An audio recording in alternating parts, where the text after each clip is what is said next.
بسم اللہ الرحمن الرحیم الحمدللہ والصلاة والسلام علی رسول اللہ اما بعد۔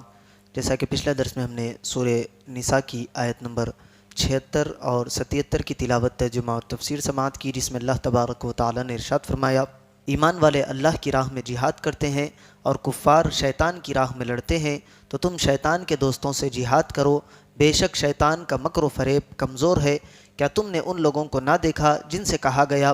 اپنے ہاتھ روکے رکھو اور نماز قائم رکھو اور زکوٰۃ دو، پھر جب ان پر جہاد فرض کیا گیا تو ان میں ایک گروہ لوگوں سے ایسے ڈرنے لگا جیسے اللہ سے ڈرنا ہوتا ہے یا اس سے بھی زیادہ، اور کہنے لگے، اے ہمارے رب، تو نے ہم پر جہاد کیوں فرض کر دیا؟ تھوڑی سی مدت تک ہمیں اور مہلت کیوں نہ عطا کر دی؟ اے حبیب صلی اللہ علیہ وسلم، آپ فرما دیجئے کہ دنیا کا ساز و سامان تو تھوڑا سا ہے اور پرہیزگاروں کے لیے آخرت بہتر ہے، اور تم پر ایک دھاگے کے برابر بھی ظلم نہیں کیا جائے گا۔ اب اگلی آیت میں ارشاد باری تعالی ہے،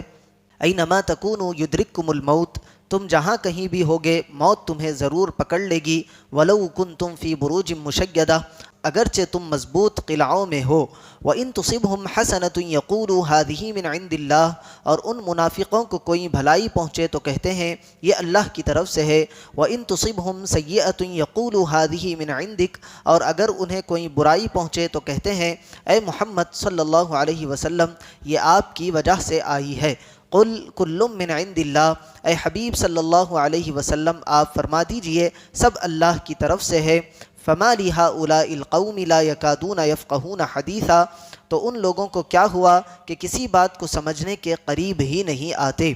اینما تکونوا یدرککم الموت، تم جہاں کہیں بھی ہوگے موت تمہیں ضرور پکڑ لے گی۔ لوگوں سے فرمایا گیا کہ اے جہاد سے ڈرنے والو، تم جہاں کہیں بھی ہوگے موت تمہیں ضرور پکڑ لے گی، اگرچہ تم مضبوط قلعوں میں ہو اور اس سے رہائی پانے کی کوئی صورت نہیں، اور جب موت ناگزیر ہے تو بستر پر مر جانے سے راہ خدا میں جان دینا بہتر ہے کہ یہ سعادت آخرت کی کامیابی کا سبب ہے۔ وَإِن تُصِبْهُمْ حَسَنَةٌ، اور اگر انہیں کوئی بھلائی پہنچے، یہاں سے منافقین کا بیان ہے کہ اگر انہیں کوئی بھلائی پہنچے، جیسے مال میں فراوانی آ جائے، کاروبار اچھا ہو جائے، پیداوار زیادہ ہو جائے، تو کہتے ہیں یہ اللہ کی طرف سے ہے، اور اگر انہیں کوئی برائی پہنچے جیسے قحط پڑ جائے یا کوئی اور مصیبت آ جائے تو کہتے ہیں اے محمد صلی اللہ علیہ وسلم یہ آپ کی وجہ سے آئی ہے، جب سے آپ آئے ہیں ایسی ہی سختیاں پیش آ رہی ہے۔ محبوب کریم صلی اللہ علیہ وسلم کے دفاع میں اللہ نے ارشاد فرمایا کہ اے حبیب صلی اللہ علیہ وسلم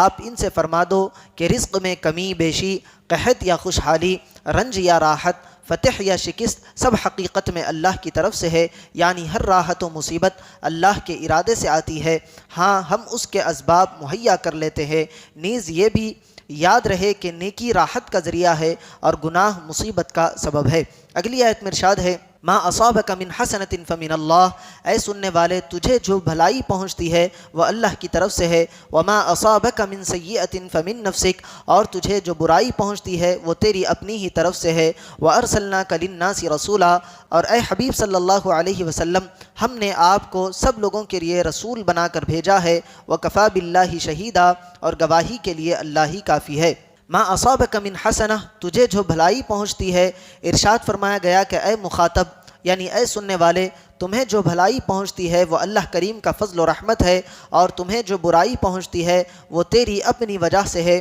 کہ تو نے ایسے گناہوں کا ارتکاب کیا کہ تو اس کا مستحق ہوا۔ یہاں بھلائی کی نسبت اللہ کی طرف اور برائی کی نسبت بندے کی طرف کی گئی ہے، جبکہ اوپر کی آیت میں سب کی نسبت اللہ کی طرف ہے۔ خلاصہ یہ ہے کہ بندہ جب مؤثر حقیقی کی طرف نظر کرے تو ہر چیز کو اسی کی طرف سے جانے، اور جب اسباب پر نظر کرے تو برائیوں کو اپنی شامت نفس کے سبب سے سمجھے۔ وَأَرْسَلْنَاكَ لِلنَّاسِ رَسُولًا، اور اے حبیب ہم نے آپ کو سب کے لیے رسول بنا کر بھیجا ہے۔ رسول کائنات صلی اللہ علیہ وسلم تمام عرب و عجم اور ساری مخلوق کے لیے رسول بنائے گئے، اور کل جہان کو آپ کا امتی بنایا گیا۔ یہ سرور دو عالم صلی اللہ علیہ وسلم کے جلیل القدر منصب اور عظیم المرتبت قدر و منزلت کا بیان ہے۔ اولین و آخرین سارے انسانوں کے آپ نبی ہے۔ حضرت آدم علیہ السلام سے لے کر یوم قیامت تک سب انسان آپ کے امتی ہے، اسی لیے تمام نبیوں نے حضور اکرم صلی اللہ علیہ وسلم کے پیچھے نماز پڑھی۔ اللہ تعالیٰ سے دعا ہے کہنے اور سننے سے زیادہ اعمال صالحہ کی توفیق عطا فرمائے۔